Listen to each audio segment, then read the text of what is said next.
Hello and welcome to another episode of the Takedown Podcast. Today I have my guest host, Jordan Schoenrock, and we're also joined by Coach Damian Hahn, South Dakota State Jackrabbit Wrestling head coach. Coach Hahn, thanks for joining us today. How you doing? I'm doing well. Thanks for having me on, guys. Appreciate it. Great to have you. Jordan, how you doing today? I'm also doing pretty good. All right. Maybe a little rusty at this, but that's all right. Hey, Coach, got a lot of things been happening in the past, it's been less than 12 months, haven't it? Yeah. You want to talk a little bit about, let's talk about the staff first, maybe. We brought on a new staff member, Brady Burgie. I interviewed him a little bit here earlier. Knocked some rust off my podcast there. To tell us a little bit about Coach Burgie. So, Coach Dardanes, he moved on from our program in the springtime. He got a great opportunity to teach and coach down in Iowa and, run his own program. And he's doing great things down there. It was an opportunity for him to kind of be the guy and, put his stamp on something. And, when he came to us and talked about it, I said, Chris, that's awesome. It really is. And he was really interested in it and decided to do it. So we wish him the absolute best, and we're watching the success that Perry's going to have. So we were in the market. We were in the market to pull in a new assistant coach, and it's funny because literally, we scoured the country trying to find the right fit for our program. And, we had a handful of guys that, we interviewed, and we were going to make a decision. And I remember talking to my roommate from college, Jared Lawrence, who has Pinnacle back in Minnesota. And Brady's name came up. And he goes, Brady's going to be coming home, and we're going to try and, potentially start a Pinnacle down in Rochester, Minnesota, and, Brady kind of taking that over. And he goes, if that doesn't happen, he's like, if I were you, I'd reach out to Brady. And so, I got a phone call from Jared, and he said, hey, listen, Brady's not ready to do that at this time. He goes, you should give him a call. And so got on the phone with Brady and, talked to him. Obviously, in Minnesota, I mean, coming out of high school, he was a bad dude. I mean, one of the top recruits in the country, ends up going to Penn State. And, didn't have the career that I know he would have wanted. Injuries prevented a lot of that. But, he was coming back to the Midwest, coming back to Minnesota. And, when we gave him a call and kind of just started talking and seeing what his plans were, what was in the future for him. And honestly, I mean, I think we just clicked right from the start. My staff loved him. I've gotten to know him even more. And you talk about just a good person, a person who's knowledgeable of the sport, someone who has a name throughout the country. And we brought him to campus, and he's a small town kind of kid, from Manorville, and he loved the atmosphere. He loved the size of the university. He got along with our staff, and I don't want to say it was an easy sell, but we were able to get him out, and kind of fell in love with it. And so from there, we got him here, and got him into the fold, and we've kind of been meshing some things, with the knowledge that we bring to the table, and also, himself and his career, wrestling, in Minnesota and at Penn State. So we've been kind of able to collaborate and bring some really interesting things to the table as far as training wise, academically, when I mean academically, the wrestling side of it. So it's a great addition to our staff. He's right at that weight that we need, that lighter to middleweight kind of guy. And the guys love him. The guys absolutely love him. He's a workhorse, and above all, he's just a great person. I think you're muted, man. So I said it sounds like a really good fit. I'm sorry about that. My own rule got me. with Brady coming in, you talk about some different academic things, one thing this year that I've heard through the grapevines and listening to the other podcasts that you guys do with wrestling is Saturday morning workouts. Was that something that you had planned before, or was that something that Brady brought in to step up? No, we've always had our Saturday lift, right? And so we will we lift 3 days a week, and we kind of we lift around our wrestling, and we always did a Saturday lift. And then when you get into season, that's adjustable because you're competing on the weekends. And so the one thing that we did a little bit different though this year was after our Saturday lift, we usually will do it's a strength and conditioning day. So we'll do some cardio or some conditioning right after the lift. And we didn't do that in the past. And it just worked better into our schedules. We're a wrestling team and we're not a track team. We try to train to be wrestlers. And so, getting on the mat as much as we can during a preseason, we try to utilize that and really kind of put those days that we're in the weight room to maximize that time. And so Saturday wasn't usually how it used to be. And, getting like this past Saturday, we had guys do stadiums and, right after a hard lift, stadiums suck. And so you're already a little worn down from hitting the weights and then having to get out there and perform on the stairs. It just adds another little bit of adversity to their training process. Right. I mean, doesn't have to be sports, but the world is not perfect, and you are going to have to do things you don't want to do and perform when you don't feel like you can perform. So throwing little things, into the mix, like what we did this year on those Saturdays lift, and then, hit your conditioning after, I think ultimately is going to benefit them in the long run.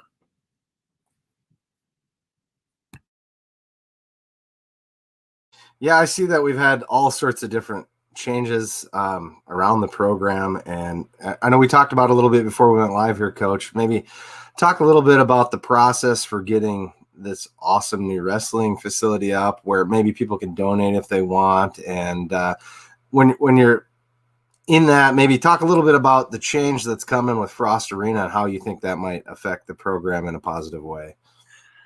There are, I don't even want to say big, enormous things that are happening here at South Dakota State. And I wish and it's going to happen, but for the state of South Dakota, for wrestling, for our region, it's huge. I wish we were able to broadcast it to the country, because there are not a lot of places in this country at the Division I level that supports their student athletes like South Dakota State does. And you talk about the wrestling facility, you talk about the renovation of Frost. I mean, heck, man, we just got through a pandemic, and we were able to raise dollars, privately funded money, for this wrestling facility. And you talk about the the management from an administration. I mean, it's no secret. Look across the country, and you see programs being dropped. You see astronomical budgets that people are just blowing through budgets. You see layoffs. You see, salary reductions. I mean, you see Stanford. you see the worst of the worst. And I can tell you this because, from firsthand experience, we didn't lay anybody off. From a university standpoint in our athletics department, we didn't get, a salary reduction. We still had sports. So from a management standpoint, I thought they did a phenomenal job of really regulating everything and making sure our student athletes had the best experience they possibly could under the circumstances we were dealt. And so when you talk about, the wrestling facility and being able to privately fundraise the money that is needed to get this thing off the ground, hats off to our donors, hats off to, the people that care about South Dakota State and South Dakota State wrestling. So it was literally about a year ago. We were sitting at around $2 million. When I got here, There was roughly $900 to $1 million in the bank. And, it was a long talks, and with our administration of building a wrestling facility and where it was going to go, and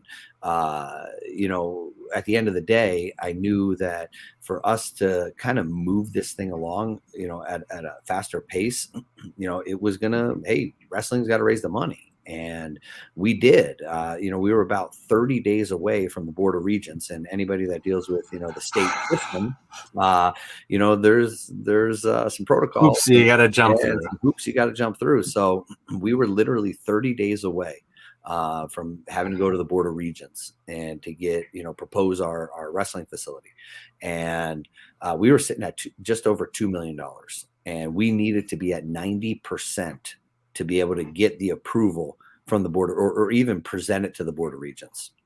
So we had 30 days, and I remember in a meeting, and we got done talking, and I think everybody, and they thought it was going to be a long shot. And they were like, "Man, we got to get it was like 3.9, I think it was, or 3.8 million," and everybody thought it was going to be a long shot. And obviously, being an athlete, a competitor, that was a challenge. And I said, "All right, here we go." And I left the meeting, and we hit the ground running. And by the end of the following week, we raised $1.4 million. And we were almost there. And that's so amazing. We took another couple weeks, and, we hit our mark.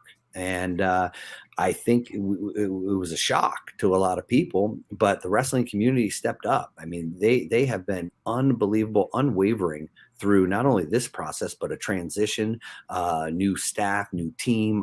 They've been great.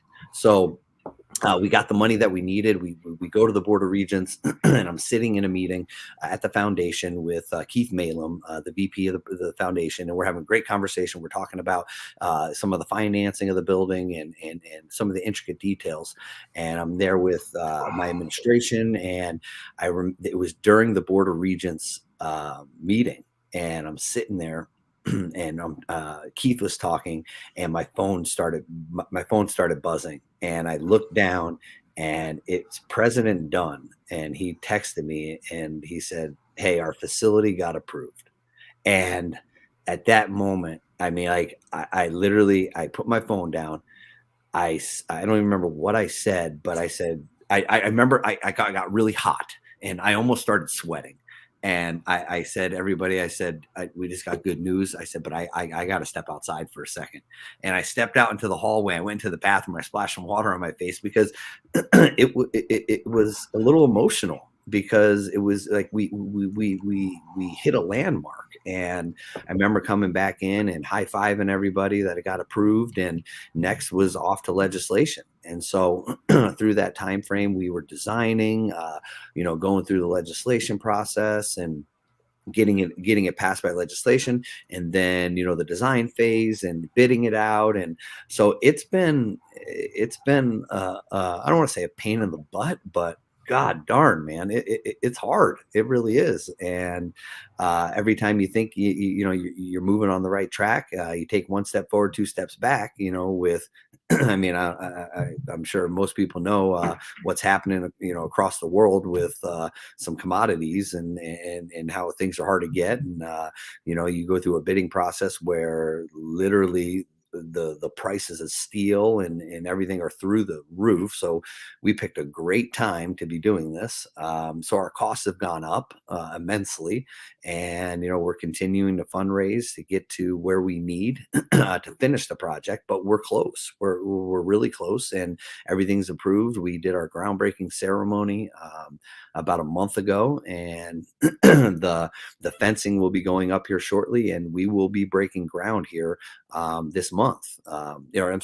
This next month. And so it's amazing. It truly is, because I don't want to say I was sold, when I came to South Dakota State on this facility, but it was a big part. It really was, because coming from Cornell, and Cornell built the first standalone facility, for wrestling the country has ever seen. It showed people that you can invest into a non-revenue sport, an Olympic sport, and see great success. And let me tell you, man, our donors, our friends of the program, our alumni have come together, and it was like they weren't going to be stopped. And they came to the table more than I've ever seen. And we're going to be building the absolute best wrestling facility in the Big 12 conference. And we're an affiliate school. We're not even a legacy school like Oklahoma State, Oklahoma, Iowa State, and West Virginia. We're we're an affiliate, and we're going to have the best wrestling facility in the Big 12 conference. That's crazy. And you talk about the country, we're going to have one of the, I'd say, top 3, top 4 best facilities in the entire country. And for South Dakota State to lay claim to that, goodness gracious, like you would never have thought. And so it's huge. It's going to change the game for our entire program for years and years to come. So the process has been exhausting because I feel I've taken a personal interest in this because, hey man, we've gotten recruits. I mean, I have sold this building, and my name is on it. So if I don't produce, heck man, I look like a liar, and my name is more important to me than anything else. And hey, that's the only thing we got, and I don't want to be called a liar. So I told people this is what I was going to do. This is what we were going to get accomplished, and you know what? Sure enough, we're on our way. So I'm super excited, super passionate about it, and it's going to be, I don't know if I said amazing, but it's going to be amazing. So yeah. And then, a week later, you get the announcement of Frost, and, the Frost renovation is going to be, it will turn Frost, or First Bank and Trust Arena, into a professional sports arena. I mean, there's going to be nothing like it in the state. I mean, it's going to be absolutely beautiful. There's going to be suites. There's going to be like entertainment for our fans and our students. It is literally going to change South Dakota State and its events for a very, very long time. And this is another project that, heck, we can sell to our recruits and say, look at the venue that you are going to be competing in. And I get it. It's only a handful of times a year. But it's going to be premier. It's going to be a first class experience, here at South Dakota State. And, do you really need all the bells and whistles or, the fancy this? No, you don't. I mean, you look at some of the best athletes in the world and look at where they come from and the training environments that they have to, train and compete in. I mean, it's garbage for a lot of it. But when you are trying to sell a product to 18-year-old kids and their parents, they don't want to send their kid away to, a rusty box or a dirty floor. I mean, they want to make sure that their baby boy is being taken care of. And when they see the facilities here at South Dakota State, I mean, it's nothing shy of spectacular. And this Frost renovation is going to literally blow the roof off of Division I, facilities in the country. It really will be. And I think it kind of shows a commitment to the program, wouldn't you say? Much like what's changed for you.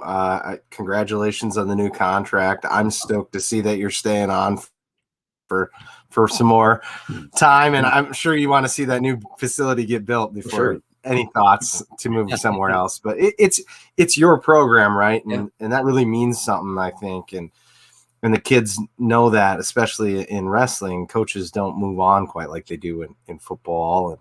And I think that's pretty cool. We've shown a real commitment at South Dakota State, and the donors, like you talk about. I'd say an example of that is the numbers that you guys had on One Day for State. That was sheer amazing to me. When you look at those numbers and you actually break it down and what percentage of athletic donors went to wrestling. Yeah. So no, I mean, yes. South Dakota State athletics our administration from the athletic side across the board to the president's office, they're making a commitment. They're making a major commitment in the student body, right? Really. And, student athletes are, a direct beneficiary of this. But they understand the value of athletics and what that can do for your university, for your student population, for revenue, from every aspect. And when you see the commitment that's being made here, how could you not feel great about being a student athlete or a wrestler in particular, of going to a place like South Dakota State and knowing that, hey, you're going to be okay. You're going to be taken care of. That was the one thing. I've told a couple people, but it was in the spring, and I'm sorry, was it last spring? Last spring, after they canceled the NCAA tournament, and you saw Old Dominion. Old Dominion dropped a couple sports, and wrestling was one of them, and they used COVID as their reason. And when that came out, I got a phone call from Justin, and Justin said, "Damian, I am sure some people are freaking out right now because they're hearing rumblings, and ODU just dropped their program." He goes, "I want you to schedule a Zoom meeting, and I want your entire staff and your student athletes on this Zoom." I go, "Okay, boss, we'll do it." And literally that night, got our 30 plus guys on Zoom. We got Justin on there, our staff, and he gets on, and literally, he made a statement and said, "I want you to know that wrestling here at South Dakota State is a priority, and it is not going anywhere. Do not worry." He said, "Whatever you hear, that is wrong." He goes, "We are investing into wrestling here at South Dakota State."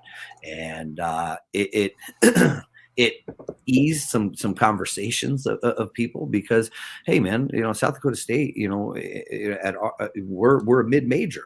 That's just how it is. And the financial commitment and investment they're making into wrestling and the other programs, you don't see that at a lot of places. So it's great. It really is. And when you have the support of not only the administration but across campus and the president, wow. Like I said, there's not too many places like it. Definitely. And Justin's just awesome. Can't say enough good things about that guy. No, so Damian, good. He was a big reason why I landed here in South Dakota, because I've told this story before, but I've never stepped foot in this state until I came and looked at South Dakota State. I knew more about Fargo because Junior Nationals, was there every year. And again, I wrestled in Minnesota and literally have never come over here. And so Justin was a big selling point in his vision of what he wanted to do. And so, yeah, he was a big reason why I'm here, to be honest with you. And, you talked about the contract extension, that's something that we've talked about, that, we've worked on to really try and let our student athletes and our recruits know and understand that, hey man, this is why I came here. Right. I didn't come here to use this as a stepping stone. I came to South Dakota State to build something great. And I believe that South Dakota State can do that. But anything, great, it takes time. It doesn't happen overnight, and we are building the foundation. We are building the foundation for future success. And I don't want it to be hey, 1 year great, and then the next year, bad. We want consistency, and you gotta build that foundation for the building to stand on. So I think we're doing all the right things. We're bringing in good kids. We got the right people involved in our program. We're building this facility. We have our Jackrabbit Wrestling Club, our RTC, that's growing. All things are pointing in the right trajectory. So I'm excited. I'm excited about what we have going on here. Speaking of the ROCT and Jackrabbit Wrestling Club and stuff, let's talk about some of the fundraisers here. But before we do that, I got to ask one question. How many donors did we have for One Day for State through wrestling? I know you were going for 1,000. I forgot. Sorry. So it's grown every year. Put him on the spot. Yeah, so it's grown every year. The first year I got here, my goal has always been the donor, the engagement piece of it. Because if we can bring them to the table and make them feel they have a vested interest into what we're trying to do, the dollars will eventually come. But that wasn't the number one goal. The number one goal is to bring them into our program, and that was my third 1 day for state, I believe. And no, I'm sorry, my fourth 1 day for state yeah. And the first year we were here, we had I think athletics had 330 donors to athletics, and wrestling accounted for like 170 of those. Our first year. The next year, wrestling went from like 170 donors to, I think it was, I wanted a goal of so it's been 3 years. So I wanted a goal of 300. I wanted to try and almost double my donor base. And it went from like 170, and I was trying to get 300. It went to 600. And I was like, oh, wow, this is getting big.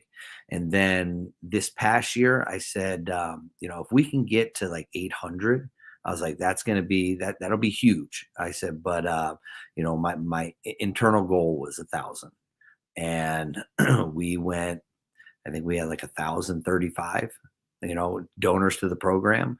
And we made it a challenge, right? We made it a challenge. We weren't just going to sit back and just let this happen, by itself. No, I mean, literally, we have our guys, and I've turned it almost into a phone-a-thon, and they're calling. They are calling all day long, and talking to our parents, talking to their brothers, their sisters, their uncles and aunts, and ex-high school coaches and our alumni. And so, I mean, nobody's off limits. I mean, and when I mean nobody, I gave President Dunn a call. I called President Dunn and I said, "Hey, man, today's the day. I need you to give to our program." And so, it's That's great. When you're trying to build something, it's all hands on deck, and it doesn't just happen because of one person. I mean, it takes a village to be able to do the things that we're doing. And yeah, so we hit our mark. We hit our mark over 1,000, and we were super excited about it. The donor number is going to get harder because at some point, right, unless you bring just different people into your program, I mean, the number kind of tops out at some point. Saturates. Yeah. So the goal is, from here on out, we gotta, obviously I want to keep increasing our donor base, but I want to start increasing the dollars, and that comes over time. And we start with our student athletes. Our student athletes are contributors to our program and what we're building. So each of my student athletes, they make a gift on 1 day for state. Each and every one of them, they make a gift, and I want them to understand, be grateful and appreciate the opportunities that they've been given and the things that they have. Hey, is the grass always greener at the other side? Maybe not. I mean, could you probably get something more or better or less somewhere else? Maybe. I don't know. But I know what we're doing here, and I want our guys to be thankful for the support that they get from our donor base and our friends of the program, because these connections and relationships that they are building will only help them for the rest of their lives. And it's that kind of pay it forward mentality, right? We get them to start giving back to something that they believed in, the experience that they have. And, in 10, 15, 20 years from now, they're going to get in a phone call. They're going to be the ones that they're going to get the call, and it might not be a dollar component. It might be, hey, I'm a orthopedic surgeon now, and I want to provide a shadowing internship for one of your student athletes, Damian, and that's awesome. So it's not always just about the dollar; it's about the connections and networks that you build for our kids, because I want to put, it's awesome to have all Americans and national champions, right? That's great. But I want to put good people out into the world, because those good people are only going to help our program down the line and help this university. So it's so much bigger than just the wins and losses. There's a bigger picture to this, and yeah, we're going to win. We're going to win along the way. We're going to have a lot of wins, but we got to prepare these kids for their future as well. So, with that, let's touch on Track the Jack every Wednesday night at the 9, and then the golf outing. Give us a little recap of how that went this year. The golf outing is always a great event. Okay.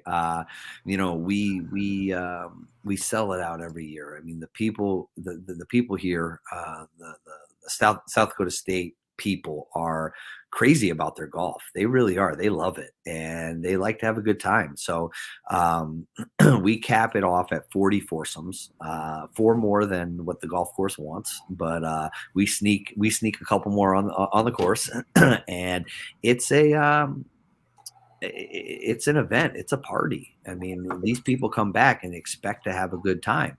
And if they get to hit a couple nice shots on the course, hey man, awesome. That's kind of a bonus, but it's a reunion.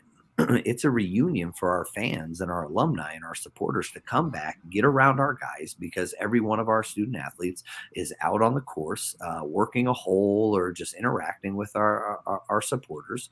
And, our coaches are out there mingling and talking and playing golf. And so it's literally like a reunion for a lot of people, and they plan for this weekend.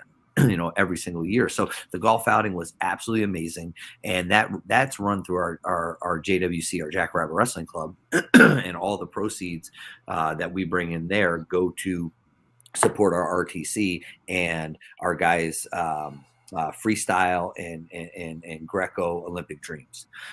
That's all that money goes to. And we're able to fund a lot of trips for our kids. I mean, we sent Cade DeVos down to Mexico and, wins a Pan Am gold. I mean, that's funded through our JWC. Tanner Sloan went down to Guatemala at Pan Ams, and that's funded through the JWC. He won a gold medal.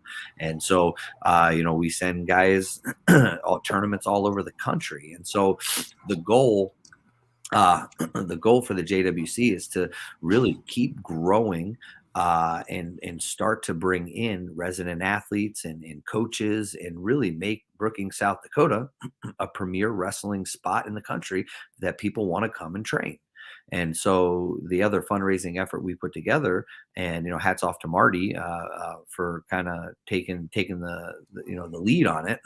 This Track the Jack, it's a spinoff of Chase the Ace that a lot of places have done here in South Dakota, and some places have had great success with it. And we kind of rebranded it, and because the Jackrabbits, we're going to chase the Jack, and we've been doing it now. I think we just had our 10th week, and it's been growing. Each week, a portion of the sales. There's one person that gets drawn, and he wins a portion of the weekly sales, and then he has an opportunity to draw a card out of 52 a deck of cards. And if he pulls the Jack, I think it's a Jack of clubs, they win a portion of the jackpot, and then the organization takes the other portion of the jackpot. So I think right now we're over $7,000. We're 10 weeks in, and each week when someone pulls a card, that card gets thrown out. So now I think we're down to 42 cards.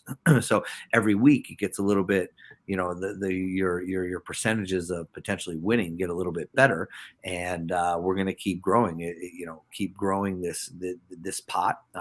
And the thing with that was obviously a fundraiser, to bring in some money so we can do some different things through our RTC.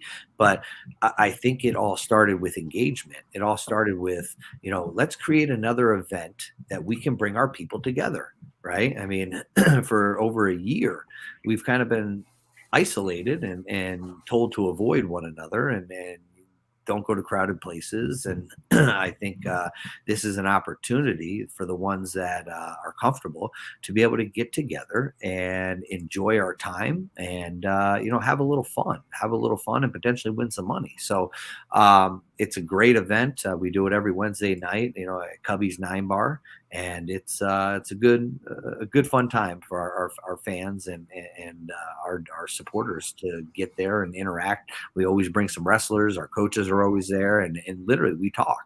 we talk and enjoy our time. So it's I've never been a part of something like this, but I've enjoyed it. I've enjoyed it, and it's growing. It's getting bigger, and I think once we hit that $10,000 mark, I think it'll start really taking off. Because then you know, someone gets to win some real money, you know, and it's fun. It's fun. Marty's got my $20 every week. I don't know. That's a good deal. Yeah, definitely. Maybe talk a little bit about some of our new guys that are eligible right away, the transfers. I'm specifically speaking about AJ and Tate. Tell us a little bit about them, if you would. Yeah, so we picked up a couple transfers this kind of off season, and you know, the two guys, you know, we're talking about, you know, Tate Batani, you know, coming from Iowa State, you know, he was 184, and for whatever reason, you know, it just it wasn't the right fit. Right. It wasn't the right fit. And he was looking for something different. He was looking for something to kind of continue to grow as a student athlete. And, you know, he reached out. It was kind of a mutual thing. And, you know, we got to talking to him, and he was super interested in South Dakota State. And, you know, he saw what we had and what we were bringing to the table from a training aspect and a coaching aspect. And he liked it. He really did. So, you know, he's one of our newcomers here, and an absolute workhorse. You know, he's been a pleasure to be around and have, you know, in the room and in the program, and he's continuing to get better. I mean, I think that's one of the things that I have stressed to a lot of people. I love the development side of wrestling. You know, I love being able to work with individuals and create something bigger and better than it was. I think that's fun, right? And so Tate kind of saw our approach to the sport and how we kind of train and how we compete, and he liked it, and it was right up his alley. So yeah, so no, having Tate here has been great. And then the other one, the big man, is AJ Neville's, and you know, it's fortunate for us. A little less fortunate because you never want to see a program get cut. But, you know, AJ was faced with a tough decision. You know, I mean, he's a California kid, and then Fresno is dropping their program, and he needed to make a decision of what he wanted to do. And so when we, you know, kind of heard the news, and he went into the the transfer portal. You know, we have a wrestler on our team, Nick Casperson, who was at Fresno State a couple of years ago and became great friends with Nick, or I'm sorry, AJ, and Nick's his brother. And so he became really good friends with AJ, and you know, AJ reached out to him, and we started to communicate. And again, another situation where AJ saw what we could provide him, you know, and what we had as far as training wise, and our system, and it was a good fit. You know, he graduated from Fresno State. Now he's in grad school, and he's got 2 years of eligibility. He'll end up getting his master's, you know, in a couple of years, and he'll compete. You know, he'll compete for us. And you know, with the graduation or departure of Blake Walters, you know, it seemed like an easy transition. And, you know, we have guys in the room that can push them. And, you know, we have a staff that is invested, you know, into his development part. And so those two guys have been absolute great additions to our program. And we're expecting, and not, I don't even want to say we, I mean, they are expecting great things. So it makes our job a little bit easier when you have a driven student athlete that wants that success and is willing to go after it. So they've been great, absolutely great.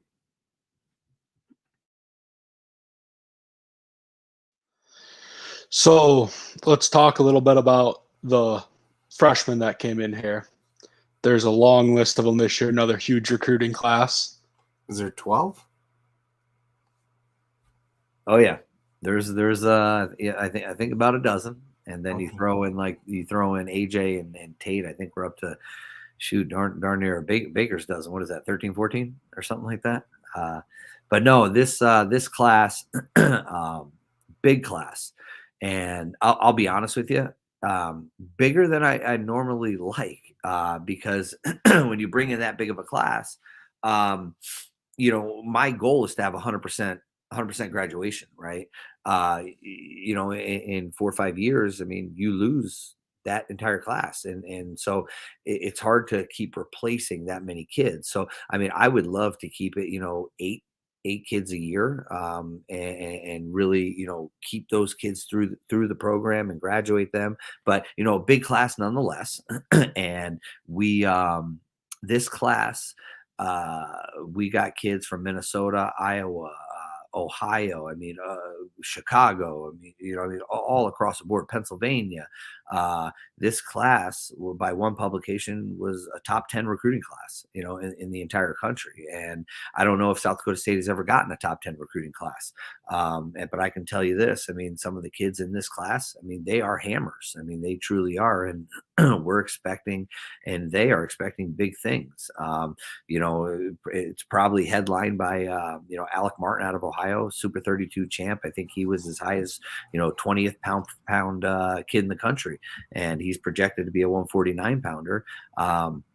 But I mean, we have a cast of characters that really are going to change this program forever, and we're excited for it.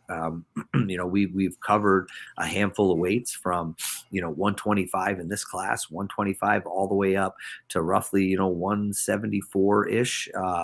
We picked up a couple kids, 84, 97. We literally have covered the spectrum in this class, and so this next recruiting class is going to be small. We're targeting a couple weight classes. We got a couple commits already.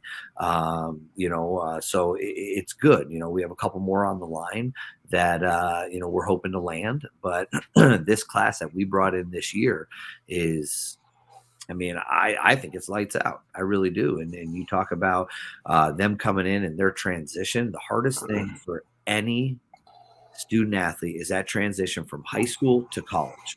And sometimes it's smooth, most times it's not. Okay. And there's a lot of bumpy road, ahead of them. And they do take their lumps. They do get knocked down. And for us, it's our job to, keep picking them back up, get back on that horse. Right. And the ones that will, stay the course and stay positive, mostly, those are the ones that are going to benefit greatly, because they understand what this portion of their career is like. Now, you might have a guy come in right out of the gates and be a showstopper, but a lot of the time when you get these high school kids coming into a college program that you have guys that have been in there a handful of years, it's usually not the case. And I can tell you from firsthand experience, I got my tail whooped when I was a freshman, a true freshman going to Minnesota. I got my butt kicked every day. I questioned a lot of times if I was even cut out, for the program, and I was the top recruit in the country. So I can tell you from firsthand experience. So these kids, the nice thing about this class is they came in and they didn't take a back seat. They stepped right in and they were like, all right, let's go. Let's test the waters now. And they have pushed our veterans that have been in the program, a handful of years. They like the challenge. They are willing to, step on that line and lay it out there. So that's exciting. And when you have a group like that, a class like that, you can only just forecast the future and be like, wow, there are some amazing things to come when you start to integrate these kids into what we already have. What are you not going to be able to do? And so we're super excited. We brought in, like I said, a great class, good kids, and they're working their tails off right now because they understand the direction of this program. They understand where we want to go. And they're on board. They are on board, 150%, and they're looking for big things. And like I said, man, I can't be any more excited than I am right now to, be here at this program and having the staff that we have, the kids that we have involved. I mean, it's a first class institution, and we're going to do some amazing things. Coach, I hope you don't mind. We got a listener question. Bradley Koenig says, how can the declining number of wrestling squads be reversed? Will more schools have to start women's wrestling like Iowa to balance out Title IX? And just to follow up what Brad said there, I'm glad to see women's wrestling around the country, and I think it's great for the sport. And I'll just let you talk about that a bit. Yeah, no. First off, hats off to Iowa. Regardless of why they did it, they got the first Power 5 women's wrestling program. It's great. You talk about the declining of the Division I programs, right? I think we're around 77 right now. We lost Fresno, ODU, but we picked up Cal Baptist. They're moving up, to Division I. So it's kind of been, hovering around that upper 70s. But where wrestling has grown, it's grown at the NAIA level. It's grown at the Division III, Division II level. I mean, it's continuing to grow. It's just at the Division I level, it's kind of been a little bit harder, right? Because some of the things that we have a little bit different rules. Institutions are made up differently, but you talk about Title IX, and for us to continue to grow as a sport at the men's level, they've been talking about this for years. Having a counterpart. Right. And, you look at most sports outside of football, most sports have a counterpart, and wrestling could do that with women's wrestling. And I think it's great. I really do. I love to provide the opportunity to these women to be able to do something that, is not the norm, really. I mean, we are. I feel like the United States of America is the land of the free, home of the brave, and we have done some amazing things. And this is just another feather in our cap to be able to take women and put them out into a sport that is generally not a woman's sport, and really dominate the world. I mean, you look at what we've done at the Olympics and the World Championships. I mean, like it's great, and to start doing that at the collegiate level, yeah. I mean, I expect other programs to do the same. What it's going to come down to right now is dollars and cents, right? Can some of these universities, handle the budgets, right? Can they manage their budgets in a way to provide a female sport like wrestling? And for me, it's a no-brainer, right? If and granted, I'm not at that level. I mean, there's a lot that goes over my head, but wrestling is not a big budget sport. I mean, you can really implement a wrestling program, whether it be men's or women's, and have success at a reasonably good cost, right? Because it doesn't take a whole lot to operate. I mean, we're not dealing with, pads or fields or, all these kind of things that cost stadiums. Yeah. Stadiums that cost an extensive amount of money.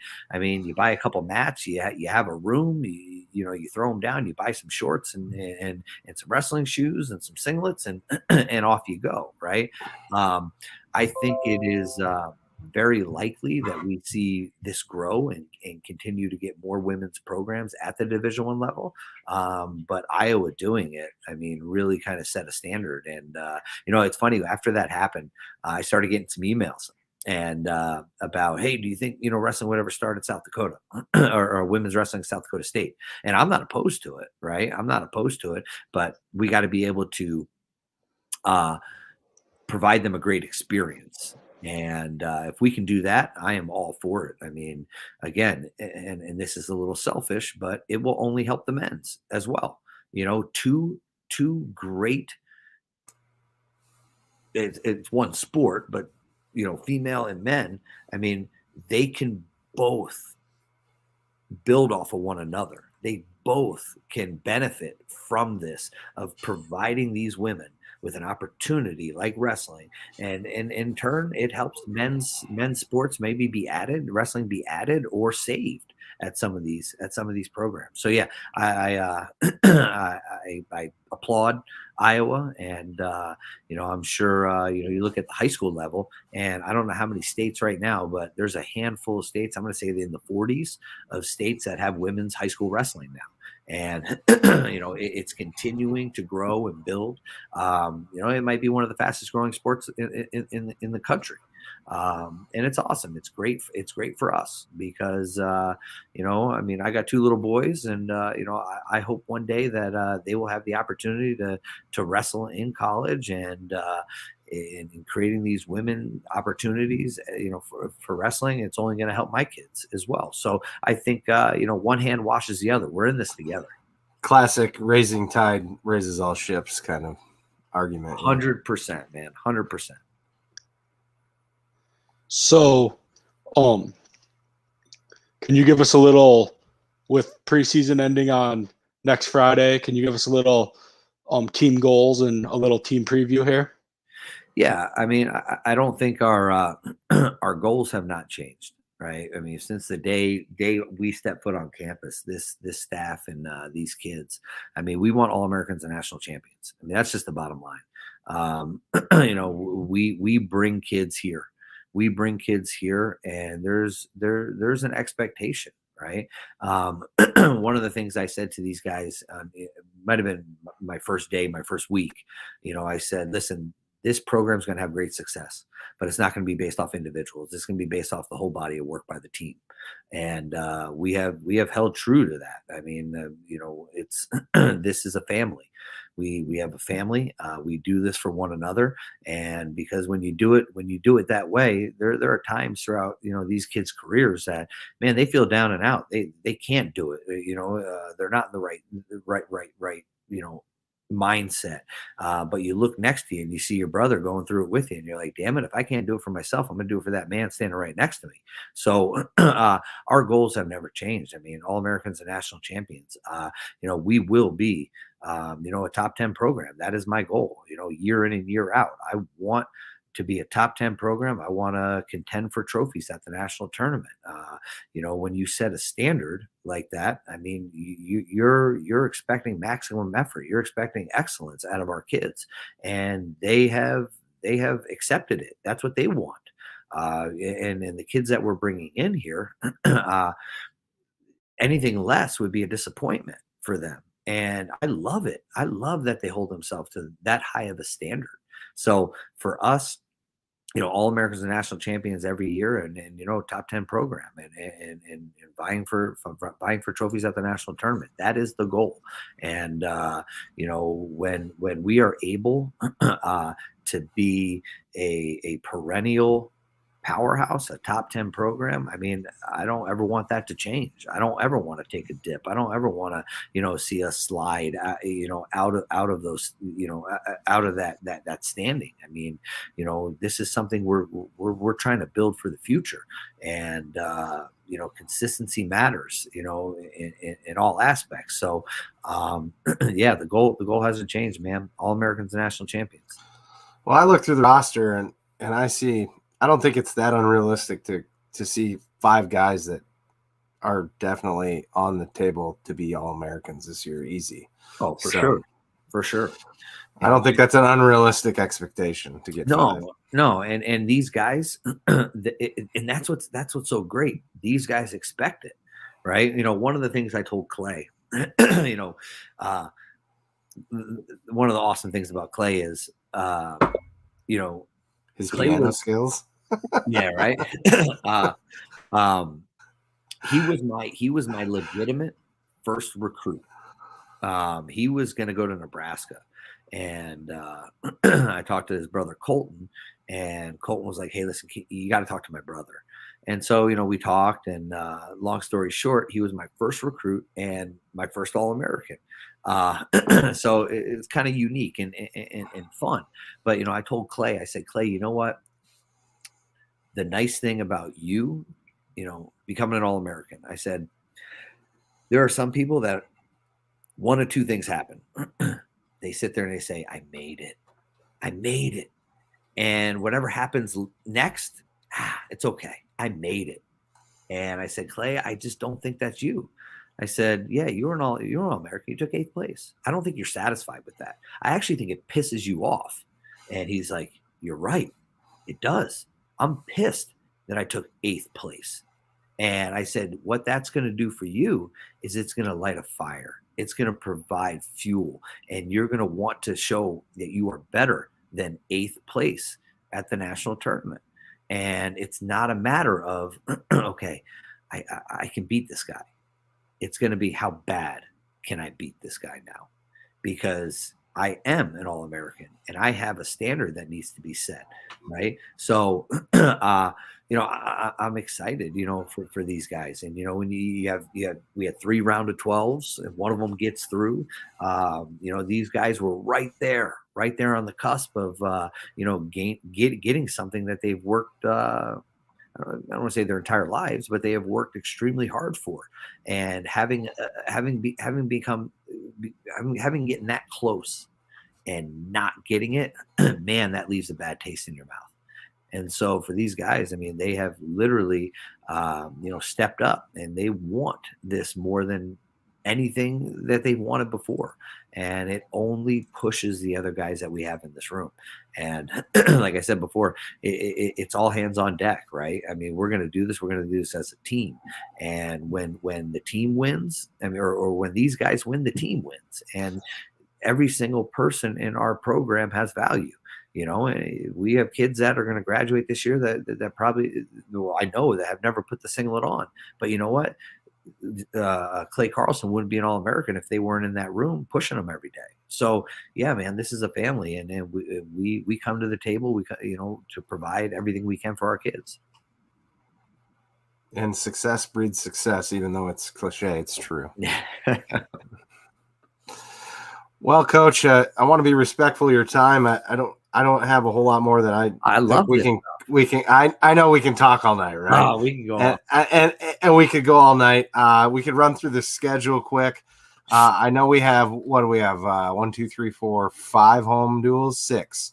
We got the triangular with Augie and Northern, the DAC Open, West Virginia, January 28th, Northern Colorado, Little Rock, and then February 20th, man. We need to see that place just packed. Heck yeah. For the Border Bell battle.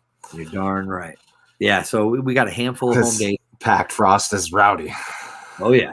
Yeah. Sorry. No, you're good. We got a handful of home dates. Obviously the I don't want to say featured, but the match that everybody is anticipating is North Dakota State. It's been a great rivalry in all sports. I think that is very unique. There's not a lot of places that have that, and they've kind of bested us the last couple of years. And we're literally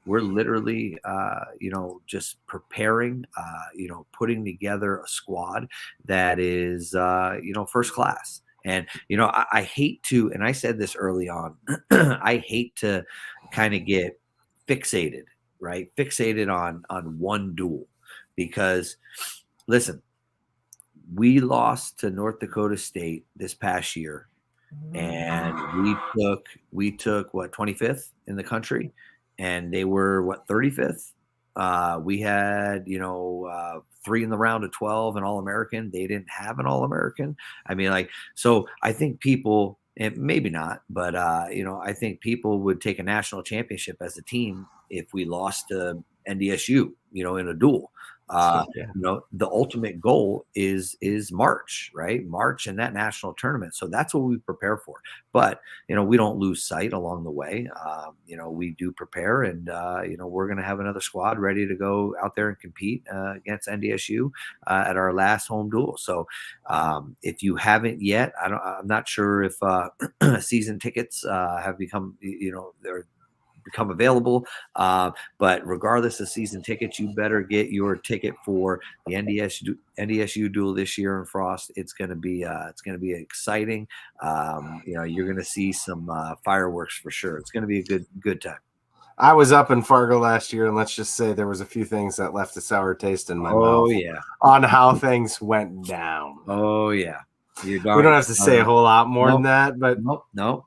But no, it's gonna be an exciting year. You look at the schedule, and we have 7 of the top 25, I think. Yeah, something like that, right? I mean, we got some hammers. We got some hammers of wrestling this year, and again, it's all preparation. It's all preparation for March, right? And we need our guys to get tested. We need our guys to get into, we're wrestling in Vegas at the Cliff Keen. We're wrestling, down the Southern Scuffle, 2 premier tournaments. I think we might be one of the few teams that compete in both. Because I think it's good. It's good for our guys to, stay close to the fire, if you will. I think it's great for our guys to, wrestle, a Nebraska, a Minnesota, an Oklahoma State. I mean, yeah, let's go, and we'll lay it on the line, and we'll compete, and we'll go out there and scrap hard, and prepare these kids for March, because that's what it's all about, and it's going to be exciting. And on the flip side, the following year, it's most likely that we will have all those teams, at home. So Nebraska, Minnesota, Okie State, that's the goal, to put together a home schedule where every dual meet, these people are excited and they want to come out and support. Heck, they already do come out and support. But when you're bringing in, some Power Five teams, it just adds a little more, excitement, to the whole event. And so, hey man, big things are coming, facilities coming, Frost is coming. These kids are building and they're ready to take the mat. They've been eager since last March, and some of them competed over the summer, but guys are ready to go, and it's going to be fun. So with one last question here, I know that the lineup is going to look a little different this year. A lot of guys aren't going to cut as hard as last year or whatever. Yeah.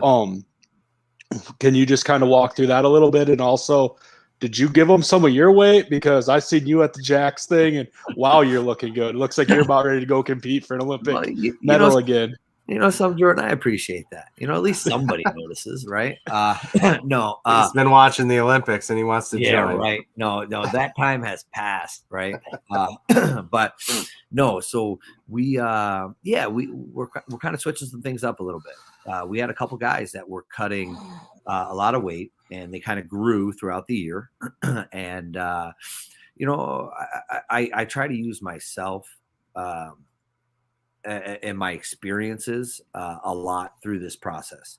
And I wrestled my first 2 years at Minnesota. I wrestled 184, and it got to the point where all I did was cut weight. And my junior year, I actually started out at 184. And I literally, in my first match back, I had ACL surgery. My first match back was Oklahoma State, and I was ranked, I think, #1 in the country. And I wrestled Jake Russell, a freshman, and I wrestled great for about 30 seconds, and I had nothing left in the gas tank because all I did was cut weight. And I ended up losing. And I remember going to my coaches, and I said, guys, listen, I got to think about moving up a weight class. And there was some mixed reviews on it. Jay, who I love to death, Jay was not for it right off the start. But Marty Morgan, our head assistant, he was, and I trusted and confided in him. And when he gave me the kind of the green light, I was ready. I was on board. And, he went in and said, Jay, listen, I've wrestled the kid when he's 185 pounds and when he's 195 pounds, and it's night and day. Some kids, they're weight cutters. And that's what they do, and they can perform. Other kids, they don't. And, last year we kind of let some of those guys pick the weights. And they performed, but it wasn't to their capabilities, I thought. And when we sat down with some of them, we talked about going up a weight class or 2 weight classes. They were a little nervous about it. But like I told them, I said, guys, listen, you're at a point in your career that we need to spend as much time at continuing to get better, right? Continuing to get better. I don't want your time solely caught up with, God, how much weight can I lose today? Because you're not getting better, right? And when we sat down and we went through this, there were a couple of them that, it fit for. Now there's going to be a little bit of adjustment, wrestling some bigger guys, but I think we got the kids that can do it. I really do. And they're going to be a heck of a lot happier. They're going to be a heck of a lot stronger and healthier. And, I can tell you this, there were times, there were parts throughout the last couple of years when you've had guys cutting weight and you kind of have this mood in practice, and it's just like, it's dull because guys' energies are not there. And I'll tell you right now, that's not the case this year. And maybe it's because we've changed a couple of things. Maybe it's because, we bring Brady Burgie in. Maybe it's because of this freshman class that we have. But I can tell you the mood in our room right now is nothing but excitement. And I do think the weight has a lot to do with that. I mean, our guys, they're getting proper nutrition. They're getting good meals. They're healthy right now. And they're going into practice wanting and eager to learn and get better. If we can keep that every single day, heck, man, I'll take it. I'll take it all the time. And I think we're going to put a better product out on the mat, there's going to be some changes, but I think it's for the better. And so do these guys. They feel the exact same way. So I'm looking forward to it. I am. Well, Coach, thanks for everything you do. Thanks for being so generous with your time. And hopefully maybe we can catch up with one of the other coaches. We love talking to you. We love having you. Absolutely, man. Maybe we can get jacked on 3. How's that sound? Heck yeah. 1, 2, 3. Get jacked. All right. Jordan, you missed it, buddy. You missed it. So you can still chime in. Yeah. I was muted. Get jacked. Yeah, there you go. There we go. I appreciate